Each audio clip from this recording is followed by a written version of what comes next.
السلام عليكم. عادل الرحموني مدير موقع ماتش بريس من المغرب. وليد ركراكي اولا هنيئا لكم على هذا العرض القيم، لان اليوم شفنا بطل العالم ينهار امام المنتخب المغربي اللي قدم عرض، خاصه الشوط الثاني لولا بعض الاخطاء اللي في التغطيه اللي ما كانتش اللي تثبتنا في تسجيل الهدف.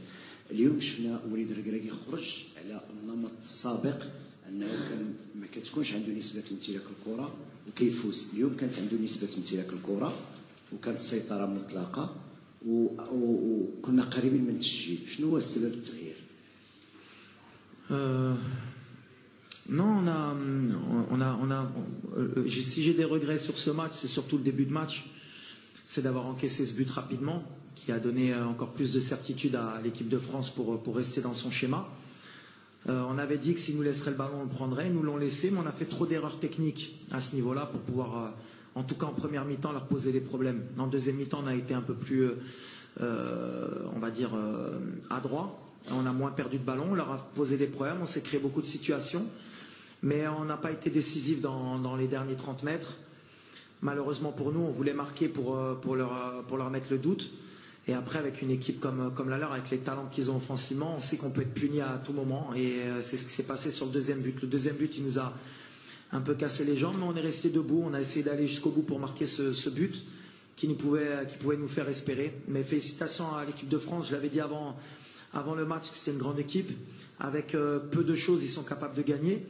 Mais où je suis content, c'est que sur l'impact dans le rythme, malgré les blessés, malgré la fatigue, on nous promettait d'être fatigués, mais les joueurs au moins ils ont donné le maximum. Et je pense qu'on les a fait douter par moments. Et déjà ça pour nous c'est extraordinaire. Après, pour anticiper un peu les questions, sur une compétition comme la Coupe du Monde de très très haut niveau, pour essayer d'aller la gagner, je pense que la marche a été un tout petit peu trop haute pour nous. Pas en termes de qualité, pas en termes de tactique, c'était plus athlétique, plus physique. On a eu trop de blessures, trop de joueurs qui ont joué à pratiquement 60-80% depuis le début de la compétition. Et avec tout ça, on fait quand même demi-finaliste. Donc d'abord, je veux féliciter l'équipe de France d'abord, leur dire bravo. Et maintenant, on va être derrière eux. Et mes joueurs surtout, parce que voilà, le cœur qu'ils y ont mis, l'image qu'ils ont donnée, je pense, de notre équipe nationale dans le monde, je pense que ça vaut la victoire en Coupe du Monde. Maintenant, c'est dur pour les gamins, parce qu'ils voulaient absolument marquer l'histoire. Mais on va apprendre. On ne gagne pas une compétition comme la Coupe du Monde sur un miracle. On doit encore travailler pour revenir encore plus fort, Inch'Allah.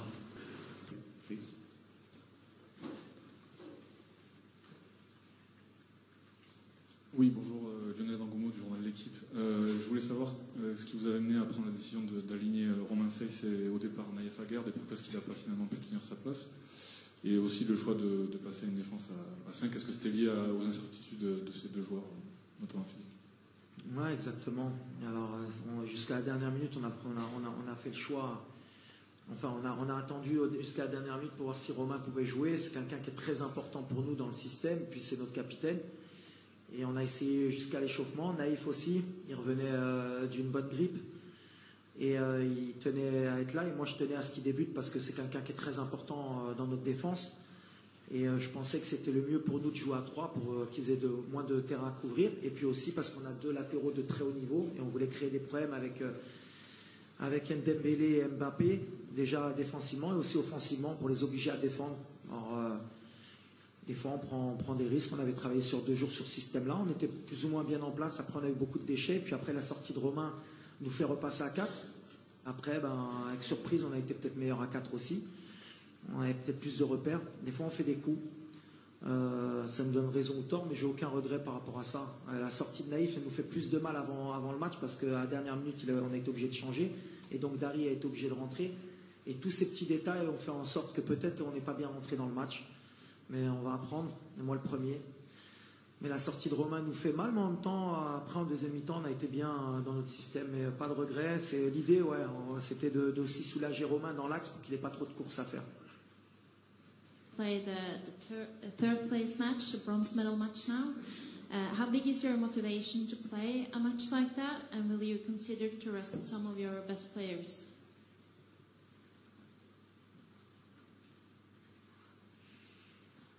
Oui, c'est une finale, une petite finale.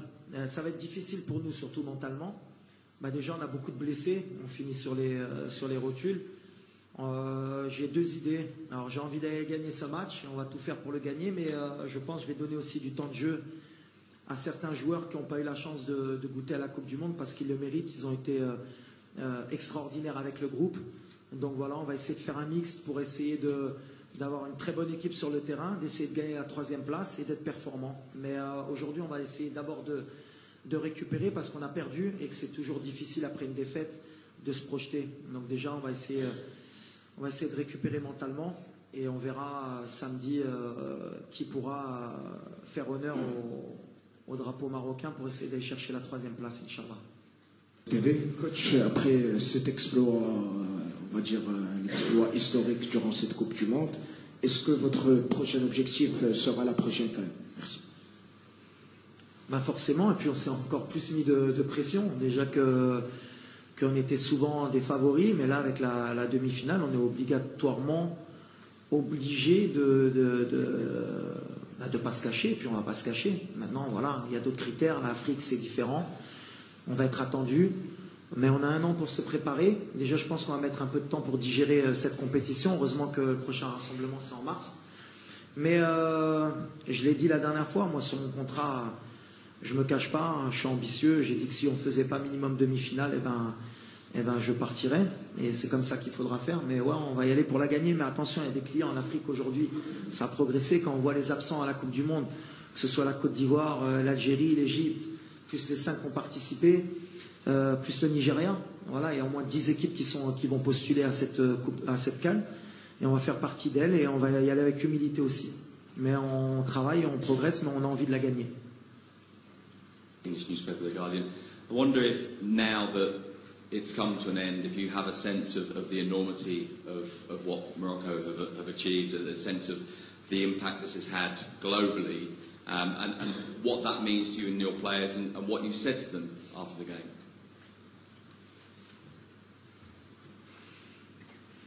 Bon, on sentait quand même avant qu'on avait fait un exploit, hein, parce qu'aujourd'hui, on est dans un monde de communication qui est important, donc via les réseaux sociaux, via la télé, via tous les images qu'on nous a envoyées, on a bien compris que déjà dans notre pays, tout le monde était fier de nous. On est déçus pour le peuple marocain aujourd'hui parce qu'on voulait les faire rêver jusqu'au bout. Maintenant, on va digérer aussi parce que, en fait, c'est compliqué. On est heureux d'avoir fait ce parcours, mais on sent qu'on n'était pas non plus aussi loin d'un très grand exploit. Mais ces petits détails qui font qu'on peut être champion du monde, aujourd'hui, on l'a quand même ressenti que les petits détails sont très importants. La profondeur de banc, arriver à 100% en demi-finale, c'est ce qu'on n'a pas su faire. Après, ce que j'ai dit aux joueurs, c'est que j'étais fier d'eux, que Sa Majesté aussi était fier d'eux, le peuple marocain était fier d'eux, et je pense que le monde est fier d'avoir vu une équipe du Maroc comme celle-là, parce qu'on a joué avec notre cœur, on n'a pas démérité, et on s'est battu jusqu'au bout, et c'est les valeurs du football qu'on voulait partager. Et on a, je pense, non seulement donné une belle image du Maroc, mais une belle image du football africain. Et ça, c'était important pour nous aussi, parce qu'on était déjà un représentant de notre pays, mais de notre continent. Et aujourd'hui, je pense que voilà, je ne pouvais pas dire qu'on va être respecté plus que ça, parce qu'on était respecté, mais au moins on a montré qu'on pouvait être au niveau dans ces compétitions, et ça c'est merveilleux. Mais il faudra confirmer.